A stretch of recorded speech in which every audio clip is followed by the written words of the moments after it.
آل محمد کما صلیت علی ابراہیم وعلی آل ابراہیم انک حمید مجید اللہم بارک علی محمد وعلی آل محمد کما بارکت علی ابراہیم وعلی آل ابراہیم انک حمید مجید۔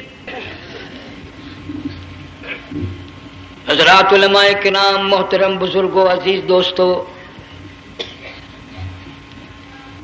کافی سارے عرصے کے بعد آپ کے شہر جھنگ میں حاضری کا اتفاق ہوا، اور اللہ جانتا ہے کہ اس وقت دل میں کتنا دکھ محسوس کر رہا ہوں۔ جب بھی جھنگ میں حاضری ہوئی، میرے دائیں یا بائیں مفتی عبدالحلیم رحمہ اللہ تشریف فرما ہوا کرتے تھے۔ آج سٹیج خالی ہے، آج وہ اللہ والا ہم میں نہیں۔ حضور کریم صلی اللہ علیہ وسلم نے ارشاد فرمایا، علماء کا انتقال قیامت کا پیش خیمہ ہے۔ اللہ والوں کا دنیا سے اٹھ جانا گھنٹی ہے اس بات کی کہ قیامت آئی۔ پھر ایسا اللہ والا جو کبھی کسی کو لڑا کے راضی نہیں، کسی کو بھڑا کے راضی نہیں، پورے شہر کو ملا کر چلے کے چلنے والا اللہ اور اس کے رسول کریم صلی اللہ علیہ وسلم کے صحیح راستے پہ لوگوں کو گامزن کرنے والا، آخری دم تک اسی کوشش میں، اسی سعی میں اور اللہ اللہ کرنے میں اور کرانے میں ساری زندگی گزار دی۔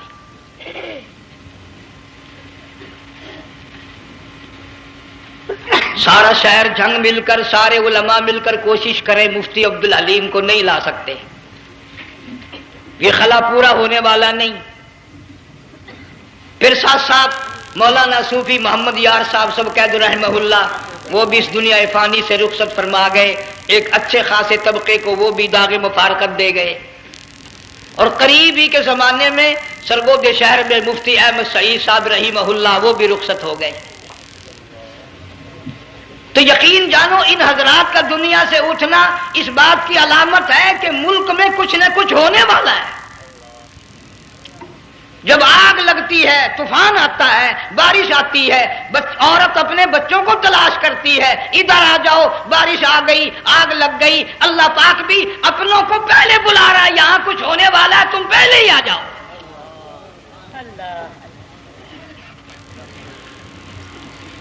اور اس طرح اشارہ فرمایا، وَكَمْ أَهْلَكْنَا قَبْلَهُمْ مِنَ الْقُرُونِ۔ اللہ فرماتے ہیں میری زمین پہ عداوت نہ کرو، فساد نہ مچاؤ، قتل نہ کرو، خون نہ بہاؤ، ناحق لوگوں کا خون نہ بہاؤ۔ اللہ پاک کی زمین ہر روز صبح کو عرض کرتی، الہی لوگ مجھ پہ زنا کر کے چلتے ہیں، بدماشی کر کے چلتے ہیں، اجازت دے میں لقمہ بنا کر نگل جاؤں۔ مجھے اپنے اوپر ان کا چلنا پسند نہیں، مجھے اچھا نہیں لگتا۔ ہر روز آواز لگاتی ہے، ظالمو، بدکارو، بدماشو، میرے اوپر دندناتے پھرتے ہو، ایک نہ ایک دن میرے اندر آؤ گے، تمہیں پتہ چل جائے گا کہ میں تم کو کتنا دشمن رکھتی تھی۔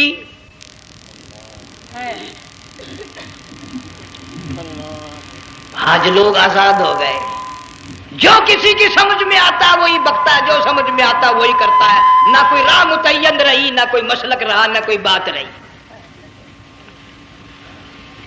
جناب مدنی کریم صلی اللہ تعالی علیہ وسلم کا بڑا عظیم تر صحابی ہے، بہت بڑا جرنیل ہے، سیدنا معاذ ابن جبل رضی اللہ تعالی عنہ مدینے پاک میں بیمار ہے، آخری وقت ہے، دعا کرو اللہ ہم سب کو مدینے کی موت عطا فرمائے۔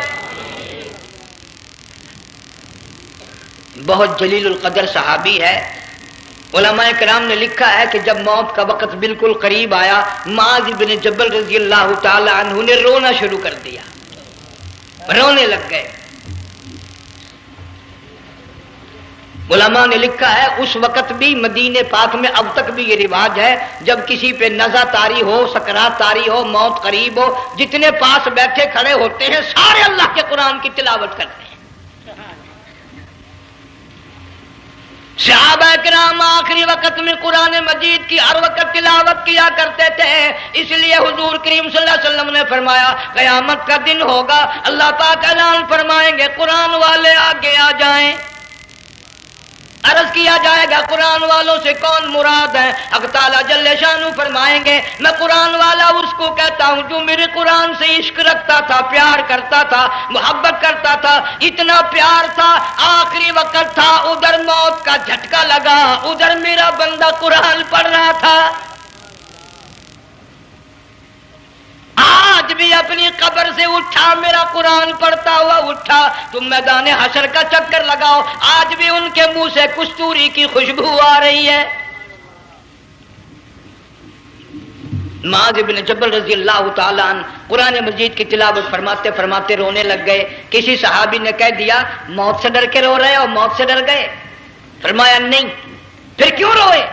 صحابی کہتا ہے میرے دل کی تمنا میرے دل میں رہی، میری آرزو پوری نہ ہو سکی، میری حسرت پوری نہ ہوئی، میرا ذوق پورا نہ ہوا، میرا شوق پورا نہ ہوا، میری تمنا تھی گرمی کا موسم ہو، رمضان کا مہینہ ہو، میں روزہ دار ہوں، جہاد فی سبیل اللہ ہو، کفر اسلام کا مقابلہ ہو، میں کئی کافروں کو قتل کر دیتا، پھر کافر اکٹھے ہو کر مجھ پہ ٹوٹ پڑتے، میرا ناک کاٹ لیتے، میری زبان کاٹ لیتے، میں اللہ کی حضور میں جاتا، اللہ مجھ سے پوچھتا معاذ دنیا سے کیا لایا؟ میں عرض کرتا الہی بولوں کیسے، زبان بھی تیری نام پہ کٹا کے آیا ہوں، اور روزہ رکھ کر آیا ہوں، نیت یہ ہے کہ تیرے محبوب کے حوض کوثر کے پانی سے روزہ افطار کروں گا۔ ان اللہ والوں کی یہ موت تھی۔ مالک بن دینار رحمت اللہ علیہ ایک عجیب نوجوان کا واقعہ تحریر فرماتے ہیں، گرمی تھی، دوپہر تھی، سورج اپنی شباب پہ تھا، بڑی سخت گرمی تھی، میں نے ایک نوجوان کو دیکھا، وہ پیروں سے معذور ہے، دونوں پیر نہیں ہیں، ہاتھوں کے بل زمین پہ گھسٹ گھسٹ کے چل رہا ہے، اور گلے میں کرتا بھی نہیں، سامان کوئی نہیں، سواری کوئی نہیں، کھانے پینے کا انتظام کوئی نہیں۔ مالک بن دینار رحمت اللہ علیہ فرماتے ہیں میں نے اس نوجوان سے پوچھا کہ تو کہاں سے چلا اس حالت میں؟ کہنے لگا میں بلخ بخارے سے چلا ہوں۔ تجھے یوں ہی ہاتھوں کے بل گھسٹتے چلتے کتنا عرصہ گزر گیا؟ نوجوان کہنے لگا اللہ والے 7 برس ختم ہو کر 8واں لگ چکا ہے۔ اس حالت میں کہ جی ہاں اسی حالت میں، تیرا کھانا پینا۔ جوان کہنے لگا والذی ہوا یطعمنی ویسقین وَإِذَا مَرِضْتُ فَهُوَ يَشْفِينِ، اللہ ہی کھلاتا ہے وہی پلاتا ہے، بیمار ہو جاتا ہوں وہی تندرستی عطا کرتا ہے۔ اور نوجوان دوپہر بڑی سخت ہے، گرمی بڑی سخت ہے، میرے یہاں دوپہر کو آرام کر لے، قیام کر لے، کچھ دیر ٹھہر جا، آج میرے یہاں قیام کر لے۔ نوجوان رونے لگا اور کہنے لگا مالک بن دینار یہ 2-4 منٹ جو تیری ساتھ باتوں میں میرے خرچ ہو گئے، مجھے ان کا ہی بڑا دکھ ہے، میں اور اپنی اس معذوری میں ہاتھوں کے بل 2-4 گز گھسٹ کر اور اپنے رب کے قریب ہو جاتا۔ یہ جو تیری ساتھ بات کرنے میں تھوڑا سا وقت خرچ ہو گیا، مجھے اس کا ہی بڑا دکھ ہے۔ ارے تو تھک گیا ہوگا۔ جوان کہتا ہے تیرے دیوانے مگر چلنے سے رک سکتے نہیں، تیرے دیوانے مگر چلنے سے رک سکتے نہیں، پاؤں تھک جاتے ہیں دل ان کے کبھی تھکتے نہیں۔ میرے سامنے تھکنے کا نام نہ لو، میرے دل میں عشق کی آگ جلی ہوئی ہے، سوز و گداز کا سمندر طوفان برپا کر رہا ہے، میں نہیں تھکنا جانتا، میرے یہاں نیند کا سوال نہیں، آرام کا سوال نہیں، میں تو گھسٹ گھسٹ کر رب کے دربار میں حاضر ہوا چاہتا ہوں۔ پوچھا کہ جا کہاں رہے ہو؟ کہنے لگا بیت اللہ کی زیارت کے لیے چلا، روزے رسول اللہ صلی اللہ علیہ وسلم کی زیارت کے لیے چلا۔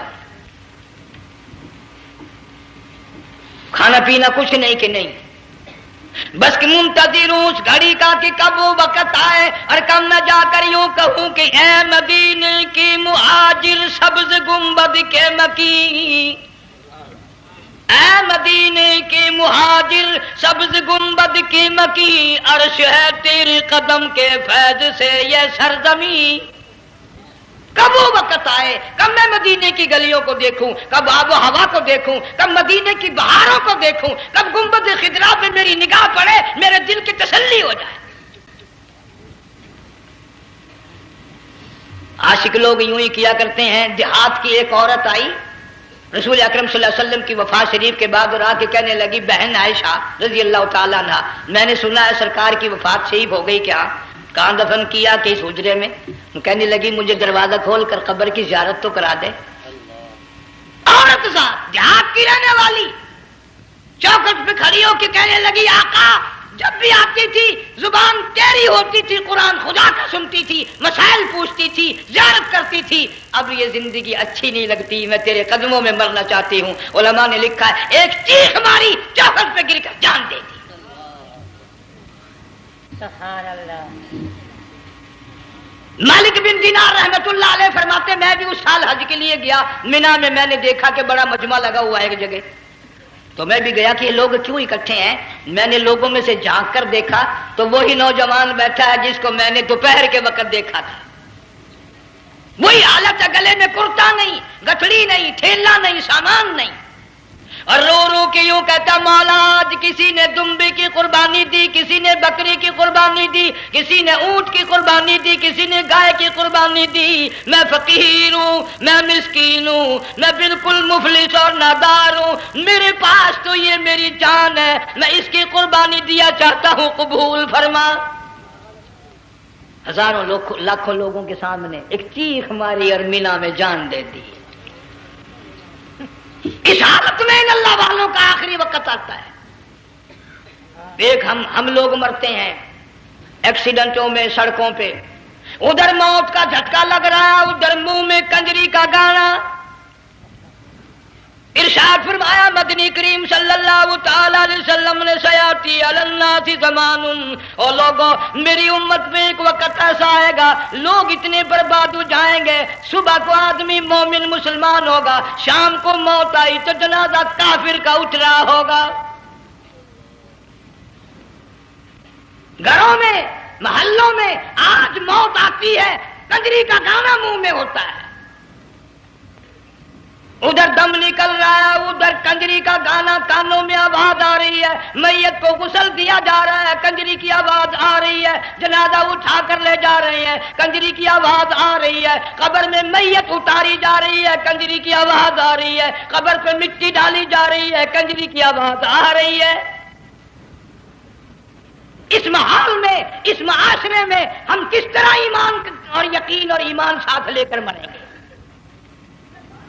ہزاروں نہیں لاکھوں کو مرتے وقت کلمہ نصیب نہیں۔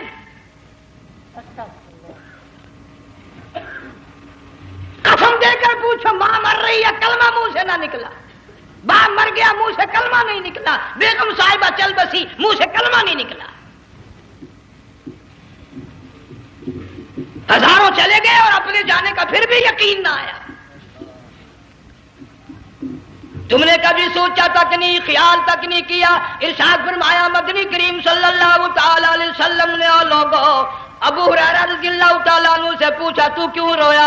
عرض کرنے لگا میرے آقا اتنی کمزوری کبھی نہ دیکھی، اتنی ضعیفی کبھی نہ دیکھی، اتنی ناتوانی کبھی نہیں دیکھی، چہرہ انور بالکل کمزور ہو گیا۔ آپ نے ٹھنڈا سانس لے کر فرمایا ابو ہریرہ تجھے معلوم نہیں موت بالکل قریب آ گئی، بالکل قریب آ گئی موت۔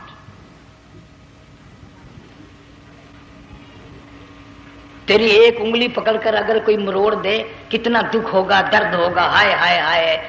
جنگ والوں کبھی تم نے سوچا نہیں 360 رگیں ٹوٹیں گی کیا حال بنے گا، اعضاء چھوٹیں گے، سر کے بالوں سے لے کر پیروں کے ناخنوں تک ہر جوڑ کو توڑ کے رکھ دیا جائے گا، وزیروں، سفیروں، امیروں، حسینوں، جمیلوں، تمام کے جوڑوں کو اکھاڑ کے رکھ دیا جاتا ہے۔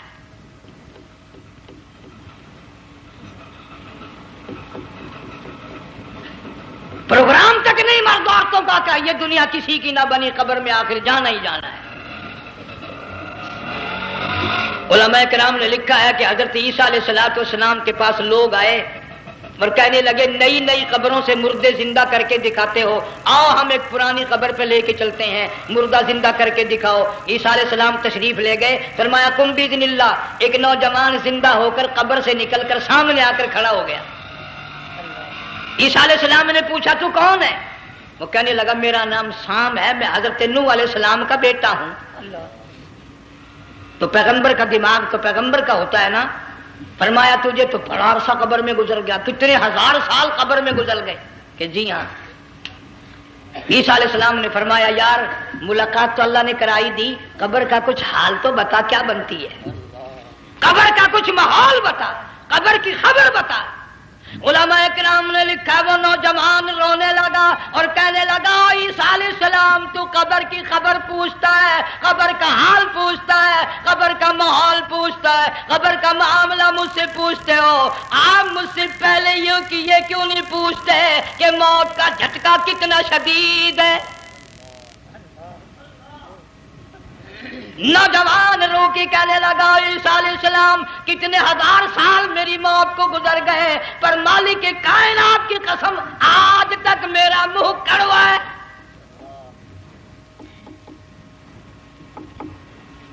اس لیے جنگ والوں لمبی چوڑی بات کہنے کا وقت نہیں، حالات نہیں، میں تو تمہیں اتنا سا پیغام دینے آیا، کھانے پینے کا زمانہ ہے، میں جانتا ہوں تم کیلے کھاتے ہو، تمہیں کیلے کا ذائقہ معلوم ہے، امرود کا ذائقہ تم کو معلوم ہے، انار کا ذائقہ تمہیں معلوم ہے، انگور کا ذائقہ معلوم ہے، انناس کا ذائقہ معلوم ہے، آم کا ذائقہ معلوم ہے، ہزاروں پھلوں کے ذائقے تمہیں معلوم ہے، ہزاروں مٹھائیوں کے ذائقے تمہیں معلوم ہے، ہزاروں بیکری کی چیزوں کے ذائقے تمہیں معلوم ہے، ہزاروں شربتوں کے ذائقے معلوم ہے، پر تم نے جنگ والوں کبھی بھی قبرستان میں جا کر قبر والوں سے یہ نہیں پوچھا او قبر والوں ذرا بتاؤ تو صحیح موت کا ذائقہ کیسا ہے؟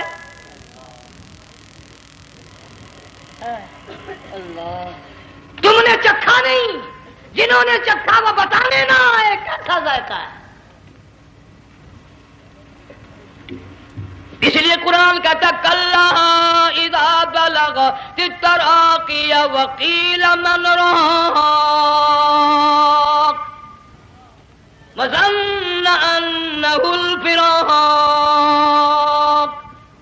والتفت الساق بالساق الى ربک یومئذ المساق۔ بادشاہ ہو، امیر ہو، وزیر ہو، فقیر ہو، غریب ہو، رگیں ٹوٹیں گی، موت آئے گی، اور جس کی آئی تمہیں معلوم نہیں کس طرح آئی، کس حال میں آئی۔ جن کے دلوں میں ان باتوں کا خیال آیا خدا کی قسم صحابہ کرام میں سے اتنے رویا کرتے تھے آنکھیں ختم ہو گئی۔ جناب فاروق اعظم رضی اللہ تعالیٰ عنہ کو کسی نے دیکھا رو رہے ہیں، بے تحاشا رو رہے ہیں، پوچھ لیا بڑا بہادر پہلوان فاروق تجھے کیا ہوا، اتنا کیوں رویا؟ فرمانے لگے تمہیں معلوم نہیں قبر کا اندھیرا یاد آ گیا۔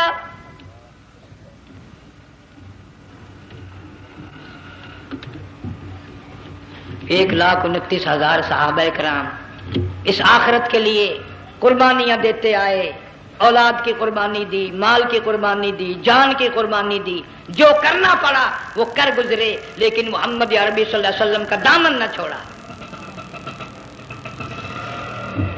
اسی لیے ہر سال اللہ پاک جل شانہ نے اس امت کو یہ موقع دیا کہ سنت خلیل پہ عمل کرتے کرتے قربانیوں کی یاد تازہ ہو جائے، قربانیوں کی یاد تازہ ہو جائے۔ قرآن کریم میں جا بجا ابراہیم علیہ السلام کا اللہ پاک نے ذکر خیر فرمایا، یوں فرمایا ہم نے ان کے بڑے امتحان کیے، بڑی آزمائش کی، وہ ساروں میں کامیاب ہوئے۔ تم ہر وقت اللہ سے یہ دعا کیا کرو اللہ ہمیں امتحان میں نہ ڈالے، آزمائش میں نہ ڈالے، ہم امتحان کے قابل نہیں۔ یہ ہمارے جو امتحان ہوتے ہیں ان میں نقل ماری جاتی ہے، تو اللہ امتحان لے گا تو نقل کیسے ماریں گے، کیسے کام چلے گا؟ جناب ابراہیم علیہ السلام کو اللہ پاک نے ہزاروں امتحان میں مبتلا کیا، ہزاروں آزمائشیں کی، فاتمہن، سب میں کامیاب گیا، سب میں پاس نکلا۔ ایک آزمائش ایسی بھی آئی، اللہ کی توحید کی وجہ سے، شرک کو مٹانے کی وجہ سے ابراہیم علیہ السلام کا سارا مصر فلسطین دشمن بن گیا، حضرت سارہ کو ساتھ لے کر چل دیے، ایک بیوی ساتھ ہے، اکیلا دم میں۔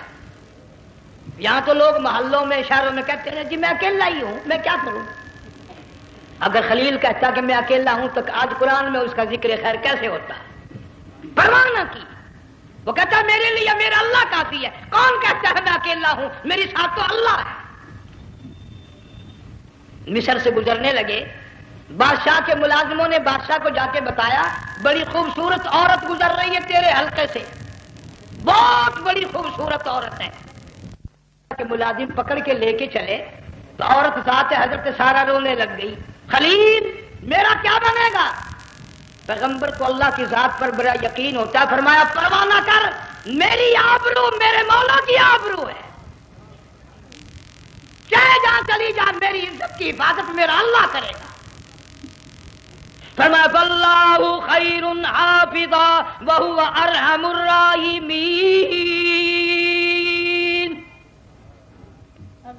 پرواہ نہ کر، میں اس کا پیغمبر ہوں، نبی ہوں، چیخا میں جلا اس کے لیے، سارے دکھ اٹھاتا ہوں اس کے لیے، میری عزت کی حفاظت وہی کرے گا۔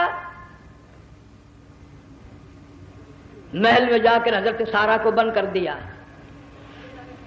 بادشاہ نے بلوایا ہے عزت لوٹنے کے لیے، بادشاہ نے پکڑوا کر منگوایا ہے آبرو برباد کرنے کے لیے۔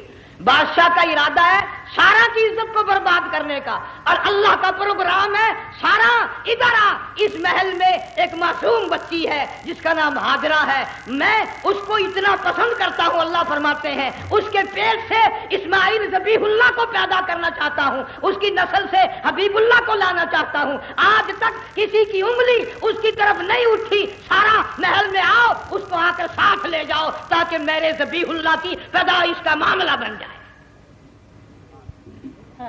بادشاہ کا ارادہ ہے آبرو برباد کرنے کا، اللہ کا ارادہ ہے ہاجرہ کی آبرو بچانے کا۔ فرمایا وَيَمْكُرُونَ وَيَمْكُرُ اللَّهُ وَاللَّهُ خَيْرُ الْمَاكِرِينَ۔ اس نے بھی تدبیر بنائی، میں خدا نے بھی تدبیر بنائی۔ بادشاہ آیا حضرت سارہ کے قریب برائی کا ارادہ کر کے، مفسرین نے لکھا ہے حضرت سارہ نے فرمایا مجھے 2 رکعت نماز پڑھنے دے۔ یہاں سے پتہ چلا کوئی پاک دامن عورت، کوئی نیک بیٹی اگر گنڈوں میں بدماشوں میں پھنس جائے، عزت بچانے کا طریقہ یہ ہے وضو کر کے اللہ کے سامنے نیت تو باندھ، تیری عزت کے لیے وہ فرشتے بھیجے گا۔ علماء کرام نے لکھا ہے کہ ایک جہاز سمندر میں چل رہا ہے، طوفان آیا، جہاز تختہ تختہ ہو گیا، کچھ لوگ غرق ہو گئے، ڈوب گئے، کچھ تختوں پہ بہ کر کے چلنے لگے۔ ایک عورت گود میں بچہ ہے، ایک حبشی نوجوان دوسرے تختے پہ بہتا ہوا جاتا ہے، اس نے عورت اکیلی دیکھ کر اپنا تختہ چھوڑ دیا اور بدماشی کے ارادے سے عورت کے تختے پہ آ بیٹھا۔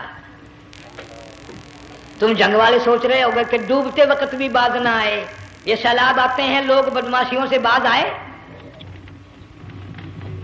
ڈوب گئے مگر باز نہ آئے، بغیرتی لوگ کرتے ہی رہے۔ علماء کرام نے لکھا حبشی نوجوان نے عورت کا بچہ چھینا سمندر میں پھینک دیا، عورت روئی اور کہنے لگی میرے اللہ بیٹھی رہتی ہوں، عزت جاتی ہے، حرکت کرتی ہوں، ڈوب جاؤں گی۔ میں نے سنا ہے سمندر کی گہرائیوں سے تو نے یونس علیہ السلام کی سنی تھی، میں تو پانی کے اوپر بہ رہی ہوں، مولا میری آبرو بچا، میرا ایمان بچا، میری عزت بچا، تیرے سوا میری سننے والا کوئی نہیں، لا الہ الا انت سبحانک انی کنت من الظالمین۔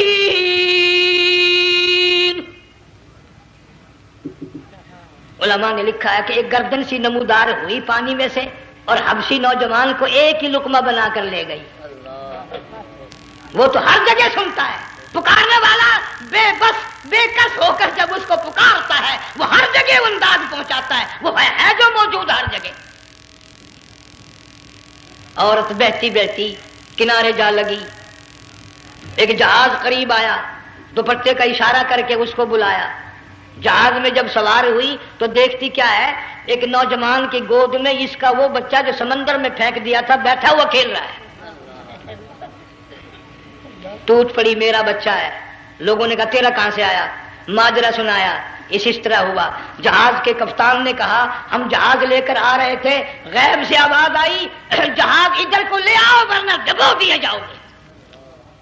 ہم جب جہاز وہاں لے کر پہنچے تو دیکھتے کیا ہے کہ ایک جانور کی پیٹھ پہ یہ بچہ بیٹھا ہوا کھیل رہا تھا. عزت بھی بچی، ایمان بھی بچا، بچہ بھی بچا. اور کوئی بچانے کے لیے تدبیر کرے جبھی نا. حضرت سارا نے نماز پڑھ کر بددعا کر دی، بادشاہ کے سارے بدن میں درد ہونے لگا. پیغمبر کا سارا گھر بڑا کریم ہوتا ہے، جب اس کو درد نے ستایا نا کہنے لگا میں وعدہ کرتا ہوں تجھے کچھ نہیں کہوں گا، میرے لیے دعا کر دے. اب اگر کوئی جنگ کا ہوتا یا میں ہوتا کہتا دفع ہو تیرے واسطے دعا کا دی. لیکن حضرت سارا نے پھر جولی پھیلا دی، مولا وعدہ کرتا ہے بدماشی سے توبہ کرتا ہے، اس کو تندرستی عطا فرما دے. اللہ نے تندرستی عطا کر دی. وہ پھر کہنے لگا لو ایسی حسین عورت کب ہاتھ آئے گی، پھر برائی کے لیے تیار ہوگی. یہاں سے پتہ چلا کہ یہ جو گنڈے بدماش ہوتے ہیں ان کی قسم کا بھی کوئی یقین نہیں. اگلے دن ایک آدمی نے قسم کھائی تو اس کے خلاف کرنے لگا. لوگ کہنے لگے کہ تو نے قسم کھائی تھی، قرآن اٹھایا تھا. اب کیا تھی گیا بن ڈٹھی ہوئی مسجد سی، پاٹیا ہوا قرآن سی. اگر ڈٹھی ہوئی مسجد سی تو پاٹیا قرآن سی، قرآن کہڑا پورا سی جڑا میں چاہیا. مگر اسے یہ معلوم نہیں کہ تو نے تو پاڑیا قرآن اٹھایا، ڈٹھی ہوئی مسجد میں اٹھایا. خدا کا جب غضب آئے گا تو وہ ادھورا نہیں آئے گا، وہ ادھورا نہیں آیا کرتا. 3 مرتبہ اس بادشاہ نے حضرت سارا کے ساتھ ایسا کرنے کا ارادہ کیا. پھر دعا ہوئی، پھر بد دعا ہوئی، پھر دعا ہوئی، پھر بد دعا ہوئی. آخر کار کہنے لگا اپنے ملازموں کو کہ ہوئے بدماش ہو، عورت کے روپ میں کسی بلا کو پکڑ کے لائے ہو، کسی جن بھوت کو لے آئے ہو. اور کہنے لگا تو چلی میرے محل سے جلدی چلی جا. اور جاتی جاتی وہ کہا کہ یہ تیری خدمت کیا کرے گی، یہ بچی میرے محل میں ہے، اس کو ساتھ لے جا. حضرت سارا کو ہاجرہ کو ساتھ کر دیا. سیانی ہو گئی، حضرت ابراہیم علیہ السلام سے نکاح کر دیا. اسماعیل علیہ السلام پیدا ہو گئے. اللہ میاں جب حضرت ابراہیم علیہ السلام چومتے ہیں، چاٹتے ہیں، ماتھے پہ بوسے دیتے ہیں، اٹھاتے ہیں. پیغمبر کا بیٹا، خود بھی نبی اور آل میں آنے والا نبی، کالی کملی والا صلی اللہ علیہ وسلم، کتنا حسین چہرہ ہوگا. اللہ میاں نے پھر آزما لیا، حکم دیا کہ اس ہاجرہ کو، اسماعیل کو، دونوں ماں بیٹوں کو وہاں چھوڑ کے آ جہاں سینکڑوں میل میں پانی کوئی نہیں، آدمی کوئی نہیں، رستہ کوئی نہیں، گھاس کوئی نہیں، پتا کوئی نہیں. جہاں بیت اللہ ہے یہاں کے بارے میں حکم دیا چھوڑ کے آ. اور اگر آپ کو نیند نہیں آئی تو مزہ آئے گا.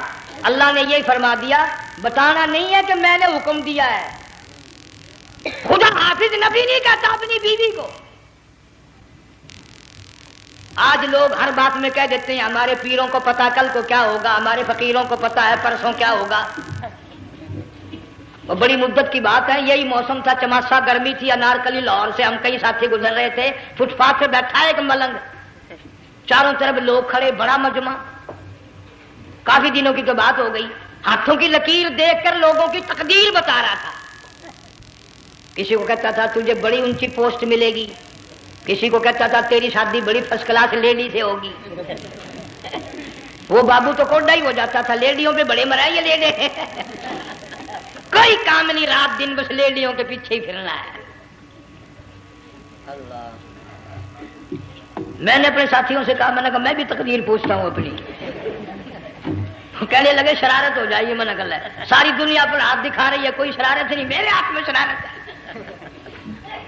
1 روپیہ لے رہا تھا وہ، میں بھی لوگوں میں گھستا گھساتا، بھیڑ میں سے اوپر نیچے ہی ہوتا ہوتا میں بھی پہنچ گیا. اور دونوں گھٹنے میں نے زمین پہ رکھ دیا، روپیہ ہاتھ میں نے اس کے لے کر کہا، میں کہا ملنگ جی اگر اب کیا میری شادی ہو جائے گی کہ نہیں. اب اس نے دیکھ کے میری طرف کہنے لگا، اس نے سوچا کہ یہاں اچھے بھلے کو نہیں ملتی پاکستان میں، اسے کون دے گا؟ اچھی طرح میرا ہاتھ دیکھا بھی نہیں، جھٹک کے کہنے لگا نہیں تیری شادی نہیں ہونی ہے۔ میں کیا کھوتے تیرے باپ کے 8 بچے کھیل رہے ہیں۔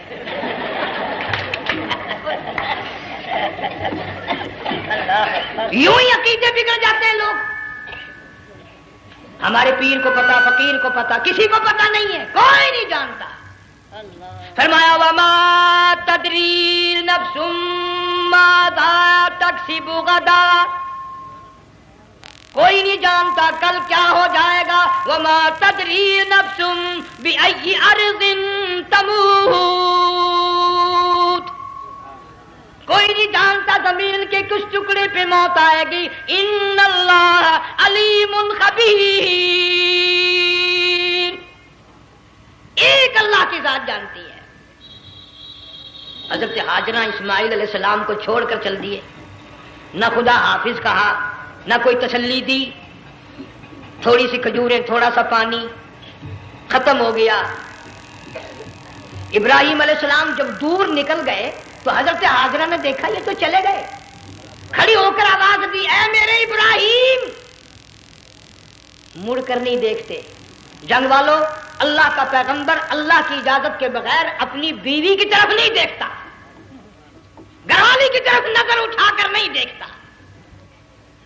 ایک تم ہو، چٹی داڑھی، بڑھیپا، کالے برقعے والی نظر آ جائے نا، آگے بھاگ کر بڑے نہیں آتے ہیں، کہاں جانا چاہتی ہیں آپ؟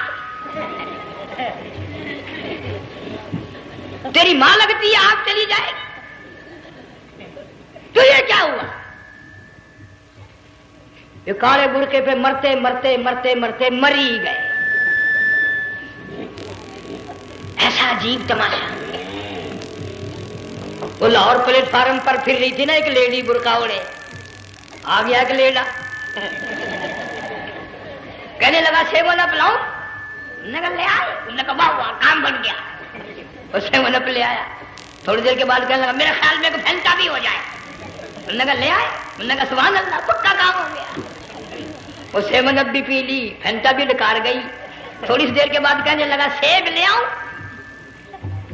وہ لے ہی آیا سیب، کہ آپ کے لیے میں سیب لایا ہوں آپ کھائیں۔ کہنے لگی نہیں آپ کھائیں۔ اس نے سوچا ہو میری بھی محبت ہو گئی ہے، سیب کھانے کے لیے مجھے بھی کہہ رہی ہے۔ جب اس نے اصرار کیا نا کہ میں تو تیرے لیے لایا ہوں، کھا تو صحیح، کہنے لگی کیسے کھاؤں، میرے منہ میں دانت ہی نہیں ہے۔ اب پتا چلا اسے کہ صبح سے میں تو پرانے پپی کے پیچھے پھر رہا تھا۔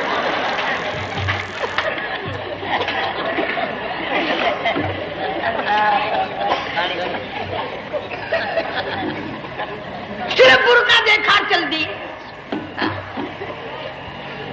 یہاں پیغمبر اپنے گھر والی کی طرف نہیں دیکھتا۔ حضرت ہاجرہ نے اسماعیل علیہ السلام کو سینے سے لگایا، عرب کی قداور مائی، طاقتور مائی، دوڑ لگا کر حضرت خلیل کا راستہ آ کے روک لیا اور کہنے لگی میں جوان عورت، یہ پیارا نور نظر، یہ لخت جگر، شکل تو دیکھو، صورت تو دیکھو، ہمیں یہاں چھوڑ کے جا رہے ہو؟ اللہ کا پیغمبر بولتا نہیں۔ پتہ چلا پیغمبر اللہ کی اجازت کے بغیر سانس نہیں لیتا، آنکھ کا اشارہ نہیں کرتا۔ حضرت ہاجرہ رونے لگ گئی، میرے خلیل، میرے ابراہیم، میرا قصور بتاؤ، میرا جرم بتاؤ، میری خطا بتاؤ، میرا گناہ بتاؤ، معافی چاہوں گی، معذرت کروں گی، اس بچے کا کیا گناہ ہے اس میدان میں چھوڑ کے چلے ہو؟ بولتے نہیں ہیں، اللہ کی طرف سے بولنے کی اجازت نہیں ہے۔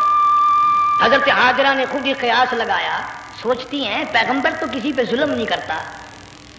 وہ کہنے لگی خلیل کہیں اس رب کا حکم تو نہیں، کہیں اس اللہ کا یوں حکم تو نہیں؟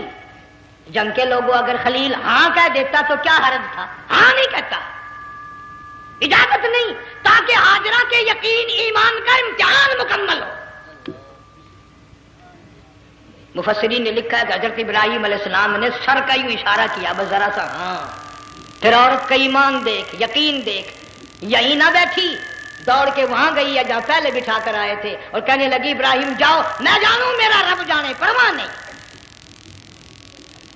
راتیں آتی ہیں چلی جاتی ہیں، دن آتے ہیں گزر جاتے ہیں، تھوڑی سی کھجوریں تھی وہ ختم ہو گئی، پانی ختم ہو گیا، بھوک اور پیاس نے بے چین کر دیا۔ اسماعیل علیہ السلام کی اتنی لمبی زبان باہر نکلا،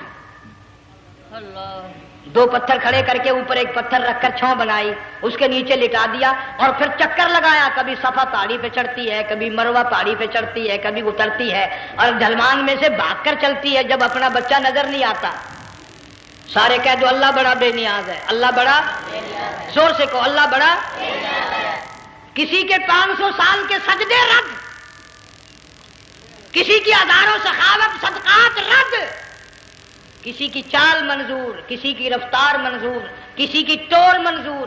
اور یوں فرمایا ہاجرہ میری رحمت کی تلاش میں آج جو تو نے دوڑ لگائی ہے، یہ تیری چال ڈال رفتار ٹور ہمیں اتنی پسند آ گئی، اتنی پسند آ گئی کہ آج کے بعد خلیل اللہ کیوں نہ ہو، ذبیح اللہ کیوں نہ ہو، کلیم اللہ کیوں نہ ہو، روح اللہ کیوں نہ ہو، حبیب اللہ کیوں نہ ہو، صحابہ کرام کیوں نہ ہو، قطب ابدال غوث کیوں نہ ہو، میری ہاجرہ مجھے اپنی کبریائی کی قسم جب تک وہ تیری چال چل کے نہ دکھائے گی حاجی کا لانے کا حقدار نہیں ہو سکتا،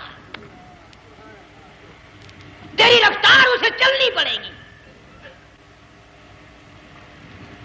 فرمایا ان الصفا والمروۃ من شعائر اللہ فمن حج البیت او اعتمر فلا جناح علیہ ان یطوف بہما ومن تطوع خیرا فإن اللہ شاکر علیم۔ ساتویں چکر میں آواز سی آئی، اب رو پڑی حضرت ہاجرہ، کہنے لگی میرا بچہ اگر چل بسا میں پھر کیا کروں گی؟ سن لی میں نے آواز۔ آپ کی کیا دیکھتی ہے؟ اسماعیل علیہ السلام کی نرم و نازک ایڑیاں جس زمین پہ رگڑی گئی تھی وہاں سے چشمہ جاری کر دیا۔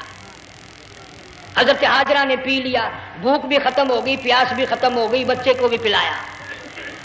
اللہ تعالیٰ نے خانہ کعبہ کی بنیاد ڈال دی، ایسے گھر کی بنیاد ڈالی۔ حضور صلی اللہ علیہ وسلم فرماتے ہیں 500 سال کی عبادت ایک طرف اور بیت اللہ پہ ایک نگاہ یوں ڈالنا ایک طرف۔ 500 سال کی عبادت کا وہ ثواب نہیں جو ایک نظر خانہ کعبہ پہ ڈالنے کا ثواب ہے۔ اور اللہ پاک یوں فرماتے ہیں کہ جو آنے والا حجر اسود کو بوسہ دیتا ہے، اللہ پاک یوں فرماتے ہیں میں سمجھتا ہوں میرا سجا ہاتھ پکڑ کر میرے بندے نے چوم لیا۔ جو غلاف کعبہ کو پکڑ کر مانگتا ہے، اللہ فرماتے ہیں میں یہ سمجھتا ہوں میرا دامن پکڑ کے مانگ لیا۔ جو مقام ملتزم پہ لپٹ کے مانگتا ہے، اللہ فرماتے ہیں میں سمجھتا ہوں میری چوکھٹ پہ پڑھ کے مانگ لیا۔ اور فرمایا لوگوں یہ جو آنے والے آئے ہیں یہ رشتہ داروں کے مہمان نہیں، عزیزوں کے مہمان نہیں، دوستوں کے مہمان نہیں، میں خدا میزبان ہوں، یہ میرے مہمان ہیں۔ آج ان کی دعاؤں پہ آمین کہو، فرشتوں کو حکم ہوتا ہے ان سے مصافحہ کرو۔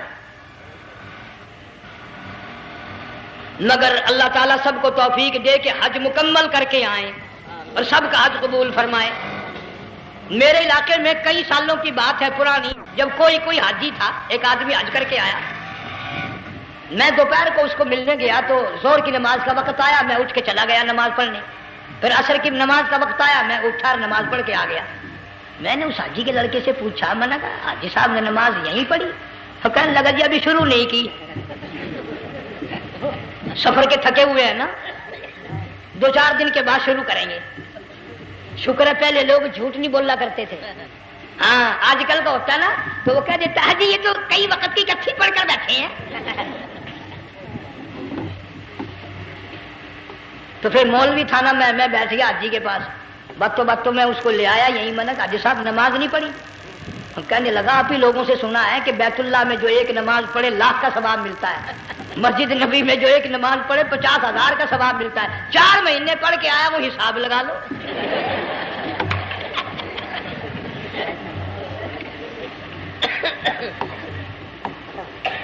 مسائل سیکھتے نہیں، ارکان اور آداب بیت اللہ کے سیکھتے نہیں۔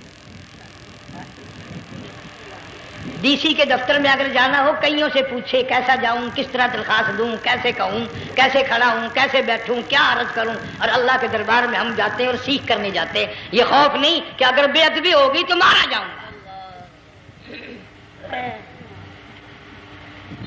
اللہ تبارک و تعالیٰ جل شانہ نے اسماعیل علیہ السلام کی نرم و نازک ایڑیوں سے بنیاد ڈال کر خانہ کعبہ کی، اللہ نے ہمیں یہ کعبہ دیا، گناہوں کی معافی مانگنے کے لیے وہاں جاؤ، اللہ تبارک و تعالیٰ کے دربار میں حاضر ہو کر مانگنے کے لیے یہاں جاؤ۔ ارشاد فرمایا مدنی کریم صلی اللہ تعالی علیہ وسلم نے، جو آدمی صحیح ارکان حج کے ادا کر کے واپس جاتا ہے اس طرح واپس آتا ہے گویا آدمی ماں کے پیٹ سے پیدا ہوا۔ پہلے لوگ یوں ہی حج کیا کرتے تھے، یوں ہی قربانیاں کرتے تھے، اب تو ہر چیز کی لوگ آسانی تلاش کرتے ہیں۔ پچھلے بقرعید کے موقع پر ہمارے مسجد میں ایک آدمی مجھے کہنے لگا اگر کوئی غریب آدمی مرغی کی قربانی دے دے تو لگ جائے گی؟ میں نے کہا تو مکھی مار دے انشاءاللہ وہی لگ جائے گی۔ سارے کام ٹیڑھی ہو گئے، نیچے نیچے نیچے نیچے کو چلے آ رہے ہیں۔ آج کل وہ ٹیڑھی بکرے بکری آئے ہوئے ہیں نا، کہیں تو قربانی کے لیے یا کندھے کو اٹھا کر لاوے، اب بتاؤ یہ گوشت بانٹے گا یا کھاوے گا یا فریج میں رکھے گا، کیا کرے گا؟ بالکل کام بگڑ گیا۔ حضور صلی اللہ علیہ وسلم نے فرمایا قربانی کا جانور اچھا تلاش کر کے لاؤ، اس کے بدن پہ جتنے بال ہوتے ہیں اتنی نیکیاں لکھی جاتی ہیں۔ اور میرا موضوع نہیں، حضور صلی اللہ علیہ وسلم نے فرمایا کہ میں نے اللہ سے دعا کی تھی میری امت کا کیا بنے گا، پل صراط پہ سے گزرتے وقت اللہ تعالیٰ نے میری دعا کو قبول فرما کر یوں فرما دیا کہ تیری امت جو قربانی میں جانور ذبح کرے گی میں خدا پل صراط کے کنارے پر زندہ کر کے ان سب جانوروں کو سواریاں بنا کر پیش کر دوں گا۔ اس لیے بقرعید بالکل قریب آ گئی، ہر دین ایمان اسلام کے لیے قربانی کے لیے تیار رہو۔ زیادہ سے زیادہ مجھے آج کل فکر لگا ہوا ہے کہ اپنے گھروں کو میں نماز کا اہتمام کرو۔ آج حال یہ بنا ہوا ہے کہ اگر گھر والی کی گود میں موت آئی تو گھر والی بے نماز، دھی کی گود میں موت آئی دھی بے نماز، بہن کی جھولی میں موت آئی بہن بے نماز، بیٹے کی گود میں موت آئی بیٹا بے نماز، بھائی کی گود میں موت آئی بھائی بے نماز، ڈاکٹر کے ہاتھ میں موت آئی ڈاکٹر بے نماز، کمپیوٹر کے ہاتھ میں موت آئی کمپیوٹر بے نماز، نرس کے ہاتھ میں موت آئی نرس بے نماز، تیرا کفن خرید کے لانے والا بے نماز، تیرے غسل کا پانی گرم کرنے والا بے نماز، تیری قبر کھودنے والے بے نماز، تیرا جنازہ اٹھانے والے بے نماز، تیری قبر پہ مٹی ڈالنے والے بے نماز۔ اگر تو نمازی بھی ہے یہ اتنے چاروں طرف کے بے نماز تجھے جنت میں کب جانے دیں گے؟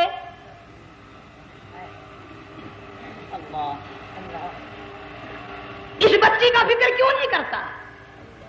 کلاس میں فیل ہو جائے تجھے دکھ لگتا ہے میری بچی فیل ہو گئی، ساری عمر نماز نہ پڑھے تجھے کبھی درد نہیں ہوا کہ جہنم کے انگاروں میں جلے گی۔ بیوی ایک دن تیرا کہنا نہ مانے آگ لگ جاتی ہے، ساری عمر نماز نہ پڑھے بے ایمان تجھے کبھی آگ نہیں لگی۔ اس گھر سے تیرا جنازہ نکلے گا، اس گھر سے تیری میت اٹھے گی جس گھر میں تو نے سارے بے نماز پیدا کر رکھے ہیں، سارے بے نماز اکٹھے کر رکھے ہیں، کس طرح ایمان کلمہ ساتھ لے کر جائے گا؟ اس لیے اپنے ماحول میں اپنے گھر میں بچیوں کو بہنوں کو پیار سے محبت سے بڑے عقیدت سے ان کو نمازی بنا، تاکہ مرنے کے بعد جب تیرا جو بیٹی بہن منہ دیکھنے آئے تو نمازی تو تیرا منہ دیکھنے آئے، تیرا منہ دیکھنے بھی سارے بے نمازی آئے، تجھے کیا فائدہ ہوگا؟ اللہ سبحانہ و تعالی ہم سب کو ہمارے گھر کے ماحول کو نمازی بنائے۔ مفتی صاحب اس دنیا فانی سے رخصت ہو گئے، تشریف لے گئے، جان سارا بے وارثہ ہو گیا۔ مفتی صاحب ہی کا مدرسہ ہے، یہ مفتی صاحب ہی کے بچے ہیں، ان بچوں کی سرپرستی کرو، ان کا اکرام کرو، ان کی عزت کرو، جامعہ حلیمیہ کی خدمت کرو۔ بقرعید کا موقع آ رہا ہے، وہ تو نہ جانے کس کس طریقے سے اپنا کام چلاتے تھے، ہزاروں لوگوں سے ان کے تعلقات تھے، یہ بچے ہیں نیا کام ہے۔ اللہ سبحانہ و تعالی ہر خدمت گزار کو دو جہان میں سرخ روئی عطا فرمائے۔ بڑی اچھی کیسٹیں آپ کو یہاں سامنے سے ملیں گی اپنے گھر کا ماحول بنانے کے لیے۔ پیغمبر کی دعا سے پہلے نہ اٹھا کرو بھائی، ہائے ہائے کوئی دنیا کا دین کا جس کو کوئی اللہ سے حاجت ہو بیٹھ جائے ایک منٹ کے لیے، درود شریف پڑھ کے دعا مانگو، اللہم صلی وسلم وبارک علی سیدنا و مولانا محمد وعلی آل سیدنا و مولانا محمد وبارک وسلم۔ یا اللہ قبلہ مفتی صاحب رحمہ اللہ کی قبر کو جنت کا باغ بنا. اللہ تعالیٰ ان کے گھر والوں کو صبر جمیل کی توفیق عطا فرما. اللہ پاک ان کی آل اولاد کو مفتی صاحب کا جانشین صحیح معنوں میں جانشین بنا. اس مدرسے کو آباد فرما. اللہ تعالیٰ سارے جنگ کی سرپرستی فرما. سارے شہر کو آباد فرما. ہر شر سے ہر فتنے سے سب کی حفاظت فرما. یا اللہ ہم سب کو سچا مسلمان پکا دیندار بنا. ہمیں اور ہماری اولاد کو نیک اور نمازی بنا. یا اللہ ہمارے گھروں کو نماز اور قرآن سے آباد فرما. کلمے اور ایمان والی موت عطا فرما. صوفی مولانا محمد یار صاحب رحمہ اللہ کی قبر کو جنت کا باغ بنا. یا اللہ تمام مسلمانوں کی بخشش فرما. ساری امت کی مغفرت فرما. ساری مخلوق پہ کرم اور فضل فرما. یا اللہ سارے پاکستان کی حفاظت فرما. پاکستان کے داخلی خارجی دشمنوں کو ذلیل و خوار کر دے. یا اللہ ہم سب کو یقین ایمان اپنے اندر پیدا کرنے کی توفیق عطا فرما. ظالم کے ظلم سے بچا. شریر کی شرارت سے بچا. مولا حاسدوں کے حسد سے بچا. فتنہ پردازوں سے ہم سب کی حفاظت فرما. بے اولاد کو اولاد عطا فرما. جن کے پاس بچیاں ہیں اللہ تعالیٰ نرینہ اولاد عطا فرما. اور میں تو کافی دنوں کے بعد آیا ہوں. پرانے دوستوں میں سے تھے قاری غلام محمد صاحب سب کا رحمت اللہ علیہ. اللہ تعالیٰ ان کی قبر کو جنت کا باغ بنا. سب کو جوار رحمت میں جگہ عطا فرما. ہمارے بڑے بزرگ قبلہ درخواستی صاحب مدذلو یا اور جتنے بھی بیمار ہیں اللہ پاک صحت کاملہ عطا فرما. مجھے بھی پیر غلام حبیب صاحب اللہ تعالیٰ ان کو بھی صحت کاملہ عطا فرما. اور میں گناہ گار بھی اب تو سارا سال گزر گیا اکثر بیماری رہتا ہوں. اللہ تعالیٰ صحت کاملہ عطا فرما. موت آئے تو کلمے اور ایمان والی موت عطا فرما. یا اللہ دو جہاں